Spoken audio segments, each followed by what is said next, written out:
মা, আমার আর বাড়ি ফেরা হলো না মা। জানো মা, আমি অনেক রিকোয়েস্ট করেছি ওদের আমায় ছেড়ে দে, কিন্তু ওরা হিংস্র পশুদের মতো আমার ওপর ঝাঁপিয়ে পড়েছে। কেউ শুনতে পেল না আমার চিৎকার। মা, তোমার হাতের রান্না আর কোনোদিনও খেতে পাবো না মা।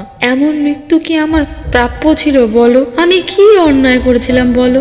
অপরাধীরা কিছুদিন সাজা পাবে, তারপর আবার হাসি খুশি জীবন কাটাবে, কিন্তু আমি যে 3-4 ঘন্টায় যন্ত্রণা সহ্য করছি, সেই যন্ত্রণা তো ওরা পেল না মা। আমার চোখ দিয়ে রক্ত কান্না, সারা শরীরে হিংস্র পশুদের মতো আছড়ে দেওয়া দাগ, কামড়ের ওপর কামড়, গোটা শরীর আমার রক্তে ভিজে গিয়েছে। জানো মা, পা দুটো আমার এদিক ওদিকে ছড়িয়ে গেছে।